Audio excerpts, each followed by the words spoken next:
दोस्तों, ये तो हम सभी जानते हैं कि ऑस्ट्रेलिया ने विश्व क्रिकेट को एक से बढ़कर एक सितारे दिए हैं। उन्हीं सितारों में एक नाम इस खिलाड़ी का भी है जिसके योगदान को ऑस्ट्रेलियन टीम कभी भुला नहीं सकती।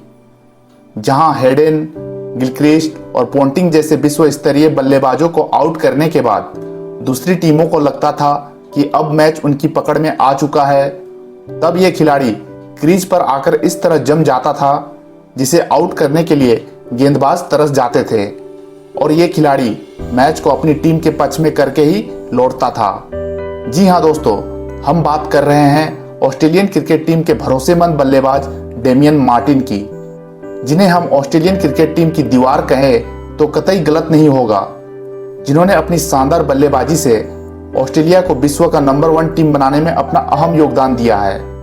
तो चलिए आज बात करते हैं इस सितारे की जिंदगी के बारे में। डेमियन मार्टिन का जन्म 21 अक्टूबर 1971 को ऑस्ट्रेलिया के नॉर्दर्न टेरिटरी के डार्विन शहर में हुआ था। उनका पूरा नाम डेमियन रिचर्ड मार्टिन है। साल 1974 में एक विनाशकारी साइक्लोन में उनका पूरा घर तबाह हो गया। मार्टिन के परिवार ने उस विनाशकारी साइक्लोन के दौरान एक डाइनिंग टेबल के नीचे छुपकर अपनी जान बचाई थी। उस वक्त मार्टिन केवल 3 साल के थे। बाद में उनके परिवार को मिलिट्री हेलीकॉप्टर की मदद से पर्थ, वेस्टर्न ऑस्ट्रेलिया ले जाया गया, जहां मार्टिन के परिवार ने दोबारा अपनी जिंदगी की नई शुरुआत की। मार्टिन ने अपनी स्कूलिंग गिराविहिन सीनियर हाई स्कूल से पूरी की। मार्टिन को शुरू से ही पढ़ाई में मन नहीं लगता था। पढ़ाई करने के बजाय वो घर के बैकयार्ड में घंटों क्रिकेट की प्रैक्टिस किया करते थे। मार्टिन इस दौरान अपनी दोनों छोटी बहनों को गेंद फेंकने के लिए कहते और शॉट लगाने के बाद उन्हें गेंद वापस लाने के लिए भी कहते थे। वो खाली समय में भी केवल क्रिकेट के ही बारे में सोचते रहते थे। स्कूलिंग क्रिकेट में खेलते हुए उन्होंने कई शानदार पारियां भी खेली।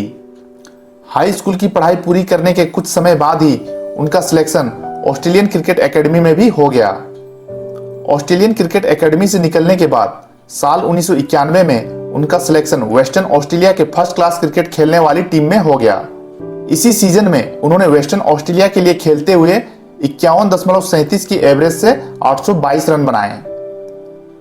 उनके फर्स्ट क्लास क्रिकेट में किए गए शानदार प्रदर्शन ने उनके ऑस्ट्रेलिया के नेशनल क्रिकेट टीम में आने के रास्ते खोल दिए। आखिरकार साल 1992 में वेस्टइंडीज के खिलाफ होने वाले टेस्ट सीरीज में उनको टीम में भी शामिल कर लिया गया। इस तरह उन्होंने इसी साल नवंबर में वेस्टइंडीज के खिलाफ पहले टेस्ट में खेलते हुए अंतर्राष्ट्रीय क्रिकेट में अपना कदम रखा। उन्होंने अपने डेब्यू टेस्ट की पहली पारी में 36 और दूसरी पारी में 15 का स्कोर बनाया, लेकिन अगले ही टेस्ट की दूसरी पारी में उन्होंने नाबाद 67 रनों की उपयोगी पारी खेली और टीम को 139 रनों की जीत में महत्वपूर्ण भूमिका निभाई। इसी साल दिसंबर में उन्होंने वेस्टइंडीज के खिलाफ ही खेलते हुए एक दिवसीय क्रिकेट में भी अपना डेब्यू किया। अपने पहले एक दिवसीय मैच में वो बिना कोई रन बनाए ही पेविलियन लौट गए थे। इसके बाद उन्हें कुछ और मौके दिए गए अपने आप को साबित करने के लिए, लेकिन वो फर्स्ट क्लास क्रिकेट में किए गए प्रदर्शन को अंतर्राष्ट्रीय क्रिकेट में बरकरार नहीं रख सके, जिसके कारण उन्हें टीम से बाहर कर दिया गया। साल 1994 में टीम से बाहर होने के बाद उन्होंने एक बार फिर फर्स्ट क्लास क्रिकेट की तरफ रुख किया। इसी साल उन्हें वेस्टर्न ऑस्ट्रेलिया क्रिकेट टीम का कप्तान भी बना दिया गया। उन्होंने इस दौरान फर्स्ट क्लास क्रिकेट खेलते हुए अंतर्राष्ट्रीय क्रिकेट में किए गए गलतियों से सबक लिया और अपनी बैटिंग टेक्निक में कई सुधार भी किए। इसके बाद उन्होंने फर्स्ट क्लास क्रिकेट में रनों की झड़ी लगा दी और साल 1998 में एक बार फिर ऑस्ट्रेलिया के नेशनल क्रिकेट टीम का हिस्सा बने। इस दौरान उन्होंने कई बार छोटी पर मैच विनिंग पारियां खेली। इसी दौरान साल 2000 में उन्होंने न्यूजीलैंड के खिलाफ नाबाद 116 रनों की पारी खेली और एक दिवसीय क्रिकेट में अपना पहला शतक भी बना दिया। साल 2001 के एशेज सीरीज में उन्होंने इंग्लैंड के खिलाफ पहले ही टेस्ट में 105 रनों की शानदार पारी खेलकर अपनी काबिलियत को साबित भी कर दिखाया। यह उनका टेस्ट क्रिकेट में पहला शतक भी था। इसके बाद इसी सीरीज के चौथे टेस्ट में भी उन्होंने अपने फॉर्म को बरकरार रखते हुए 118 रनों की एक और शतकीय पारी खेली, जिसकी मदद से ऑस्ट्रेलिया ये एशेज सीरीज 4-1 से जीतने में कामयाब रही। इसी साल वो Wisden cricketer of the year भी चुने गए। सीजन 2001-2002 के दौरान साउथ अफ्रीका के खिलाफ टेस्ट सीरीज में वो एक बार फिर छाए रहे और 3 टेस्ट मैचों की सीरीज में 2 शतक और 1 अर्धशतक की मदद से 299 रन बनाए और ऑस्ट्रेलिया को सीरीज में 3-0 की जीत में अपना महत्वपूर्ण योगदान दिया। साल 2002 में उन्होंने वीबी सीरीज के छठे एकदिवसीय मैच में साउथ अफ्रीका के खिलाफ ही खेलते हुए एक बार फिर मुसीबत में खड़ी ऑस्ट्रेलिया की टीम को शानदार 104 रनों की नाबाद शतकीय पारी खेलकर न केवल मुसीबत से उबारा बल्कि टीम को 27 रनों से जीत भी दिलाई। उनकी इस महत्वपूर्ण पारी के लिए उन्हें मैन ऑफ द मैच भी चुना गया। साल 2003 में उन्हें वर्ल्ड कप खेलने वाली टीम में भी शामिल कर लिया गया। उन्होंने इस वर्ल्ड कप में भी अपनी बल्लेबाजी से ऑस्ट्रेलियन टीम को मिडिल ऑर्डर में मजबूती दी और साथ ही कई उपयोगी पारियां भी खेली, जिसकी मदद से ऑस्ट्रेलिया फाइनल में पहुंचने में कामयाब रहा। हर क्रिकेटर का सपना होता है कि वो अपने क्रिकेट जीवन में वर्ल्ड कप का फाइनल खेले और अपनी टीम की जीत में अपना महत्वपूर्ण योगदान दे, और मार्टिन भी यही करना चाहते थे। लेकिन फाइनल से ठीक एक दिन पहले प्रैक्टिस के दौरान उनकी उंगली टूट गई, जिसकी वजह से उनका फाइनल में खेलना श्योर नहीं था। टीम मैनेजमेंट ने भी ये तय कर लिया था कि मार्टिन फाइनल में नहीं खेलेंगे, लेकिन कप्तान रिकी पॉन्टिंग ने इतना सब कुछ होने के बावजूद ये डिसाइड किया कि मार्टिन भारत के खिलाफ फाइनल मुकाबले में खेलेंगे। आखिरकार मार्टिन फाइनल में खेलने उतरे और इसके बाद जो हुआ वो एक इतिहास है।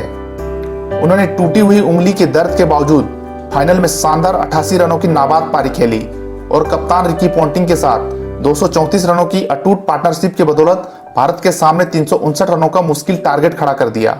आखिरकार इस विशाल स्कोर के दबाव में भारतीय टीम बिखर गई और ऑस्ट्रेलिया ने यह मैच 125 रनों से जीतकर लगातार दूसरी बार वर्ल्ड कप की ट्रॉफी अपने नाम किया। इसके अलावा आगे चलकर उन्होंने और भी कई बहुमूल्य पारी खेली और ऑस्ट्रेलिया की जीत में अपना बहुमूल्य योगदान दिया। इसी सिलसिले में साल 2004 में उन्होंने भारत के खिलाफ बॉर्डर गावस्कर टेस्ट सीरीज में भी जबरदस्त बल्लेबाजी का प्रदर्शन किया। उन्होंने इस पूरे सीरीज में 2 शतक और 2 अर्धशतक की मदद से 444 रन बनाए, जिसकी मदद से ऑस्ट्रेलिया ने यह टेस्ट सीरीज 2-1 से जीतकर लगभग 30 साल बाद भारत की सरजमी पर टेस्ट सीरीज जीतने का कारनामा कर दिखाया। मार्टिन को उनके शानदार बल्लेबाजी के लिए मैन ऑफ द सीरीज भी चुना गया। साल 2005 में उन्होंने न्यूजीलैंड के खिलाफ अपने शानदार फॉर्म के सिलसिले को जारी रखते हुए दूसरे टेस्ट मैच में 165 रनों की एक और लाजवाब पारी खेली और टेस्ट क्रिकेट में अपना हाईएस्ट स्कोर भी बनाया। साल 2005 में ही टेस्ट क्रिकेट में किए गए शानदार प्रदर्शन के लिए उन्हें एलन बॉर्डर मेडल देकर भी सम्मानित किया गया। साल 2006 में ऑस्ट्रेलिया को पहली बार आईसीसी चैंपियंस ट्रॉफी जिताने में भी मार्टिन का बहुत बड़ा योगदान था। इस टूर्नामेंट में उन्होंने सबसे पहले इंग्लैंड के खिलाफ एक बहुत ही अहम मुकाबले में केवल 34 रन पर अपने 3 टॉप बैट्समैन का विकेट गंवाकर मुश्किल में पड़ी ऑस्ट्रेलियन टीम को 78 रनों की शानदार पारी खेलकर टीम को जीत दिलाई। फिर अगले ही मुकाबले में भारत के खिलाफ भी अपने शानदार फॉर्म के सिलसिले को जारी रखते हुए नाबाद 73 रन बनाए और अपनी टीम को एक बार फिर जीत की दहलीज तक पहुंचाया। अपने मैच विनिंग पारी के लिए उन्हें दोनों ही मैचों में मैन ऑफ द मैच के अवार्ड से भी नवाजा गया। वेस्टइंडीज के खिलाफ फाइनल मुकाबले में भी उन्होंने नाबाद 47 रन बनाए और ऑस्ट्रेलिया को पहली बार आईसीसी चैंपियंस ट्रॉफी का विजेता बनाने में अपना बहुमूल्य योगदान दिया।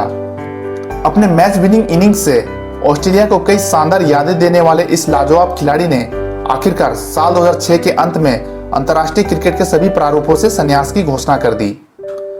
अंतर्राष्ट्रीय क्रिकेट से रिटायरमेंट लेने के बाद उन्होंने साल 2007 में इंडियन क्रिकेट लीग के साथ कॉन्ट्रैक्ट साइन किया। इंडियन क्रिकेट लीग के साथ कॉन्ट्रैक्ट खत्म होने के बाद साल 2010 में वो आईपीएल में राजस्थान रॉयल्स की तरफ से भी खेले। वो भारत के महान बल्लेबाज राहुल द्रविड़ की तरह ही ऑस्ट्रेलिया के एक बहुत ही भरोसेमंद बल्लेबाज थे, जो आसानी से किसी भी गेंदबाज को अपना विकेट नहीं देते थे।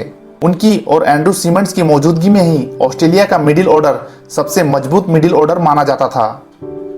उन्होंने अब तक के अंतर्राष्ट्रीय करियर के दौरान 67 टेस्ट मैचों में 46.37 की औसत से 13 शतकों और 23 अर्धशतकों की मदद से 4,406 रन बनाए हैं, जिसमें उनका हाईएस्ट स्कोर 165 रन है।